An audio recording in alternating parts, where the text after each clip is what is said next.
Hello, everyone.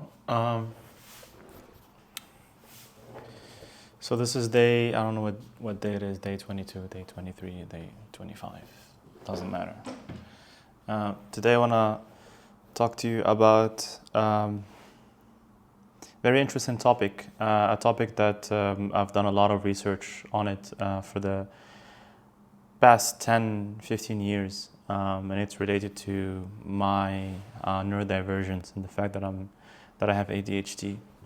And I've self-diagnosed myself, I think, when I was 15. 15 or 14 years old, I understood that I didn't really have appetite for certain things in life unless they have novelty in them or they're unique and I would hyper focus a lot when I would be watching like anime or like really cool movies, or if I'm reading like a super interesting book.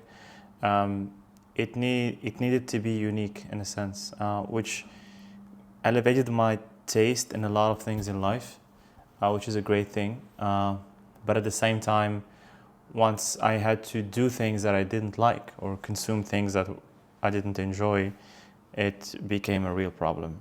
So I did gravitate towards writing, creating, towards working in marketing, in team leadership, any sort of use for psychology, and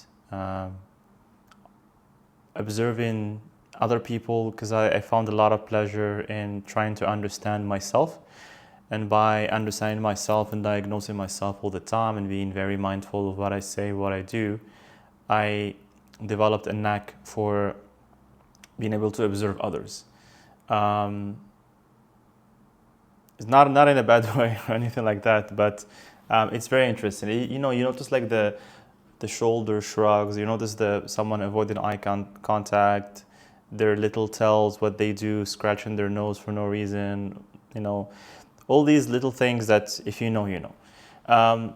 So one of the things that I've wanted to understand is why does me having ADHD makes me different from other people? And I did some digging, and there is an actual neurological difference between someone who has it and someone who doesn't have it. And that is one of the biggest thing is dopamine and the relationship we have with dopamine. So I want to talk about this topic because once I understood what dopamine does to the body, and understood why it's necessary and how people most likely don't understand it properly, explains a lot of behavior that we see nowadays. One thing that you may or may not know is that people with ADHD, they wake up in the morning, they start their day with a lower baseline of dopamine than a normal person. Basically, I wake up, it's harder for me to get out of bed, harder for me to go in the shower, harder for me to do all the normal things. Why is it harder, you might ask, and why would that be related to dopamine? Because dopamine also is is the motivation that helps your body and your mind to do the executive functions for you to take out the trash, do the shower, do this task, or do that task. Dopamine doesn't only serve as a happy hormone or a happy emotional kind of state, but it's also what you need to use for you to have a normal function in life as well. And once I understood that, then I knew that I had it a bit harder than normal people, but that I would focus on the fact that it's difficult for me, and that whatever something is difficult, it will build you to be stronger. Imagine if you live in a house and all the furniture, all the appliances are like 2 to 3 times heavier than another house.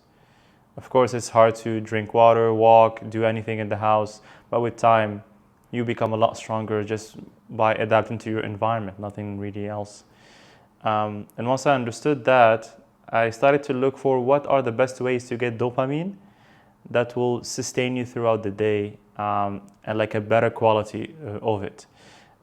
Because the same way as sugar works, depending on the type of sugar that you consume, it might last you half an hour and then you crash from it, or it might last you longer as a better source of energy. And you can just coast through having consumed the right complex carbs, whatever you want to call it, as a source of energy. So one of them would be coffee. Coffee is something that I like to consume. Another one is black chocolate. So I'm talking about the healthy aspects. Another one would be taking in some sun and doing some sort of movement, walking, running, and obviously the big one, which is working out. So I would always make sure that my mornings have these sorts of things, which I laid out in my habits anyways. I wake up very early, I have to go and pray in the mosque, I usually walk to it, and then after that I play tennis 3 to 4 times, which is actually in the sun at around 6 a.m. So there is already these elements that I've laid out for myself to kind of give my body the dopamine it needs throughout the day. However, there are also things that will deplete it a lot faster. And one of the signs that you would know that your dopamine has been depleted is that you will reach out to your phone a lot. But you will reach out to it from a reflex standpoint. For example, you don't feel yourself grabbing your phone and going on Instagram until you're already there. And you're scrolling and going through videos, you're not even watching them or consuming them. You're just like barely making out what's in the video. You're just going one after the other and you're almost frozen in your place. Sometimes you'll be standing at the door about to go out and you have your phone in your hand. And that's one of the biggest elements, that your dopamine is fully consumed. Now your body is just seeking it from any source and it's going to the worst sources for it. So now that you're mindful of this, try to think of your dopamine in the day as a container of water, for example, and it starts in the day empty, and there are things that you do to fill up your bottle. There are also things that will drain it a lot faster, like consuming, things that you shouldn't consume, watching too many shows in a row, like doing anything in excess. And there are things I don't want to mention, to be honest with you, but you guys are smart enough to kind of understand what I mean. But there are things that will literally drain your dopamine so much that it leaves you almost very low and sad, and you feel like you don't have a purpose in life. And this is like on a daily basis as well. So make sure in the morning, if you do have ADHD, then you know that your bottle is a lot emptier than this, if this is your baseline. Fill it up with the right things and make sure that you use that energy throughout the day on things that really matter to you. And know that by the end of the day, that bottle will be reaching its limit and its emptiness. And that's when you should be getting ready to sleep, doing activities that require less motivation to do. And that's the video for today. I'll go a bit more in depth for dopamine, but I don't want to bore you too much. So I've given you a little bit of top lines, and for you to understand that it is literally your, let's say, your neurological fuel that will allow you to do the things that you need to do besides your body that requires food and stuff.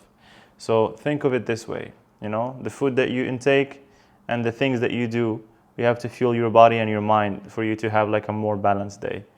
So if you're reaching out for your phone, maybe go sit down, look at the wall for an hour to reset your dopamine. That's it, and see you tomorrow. Bye.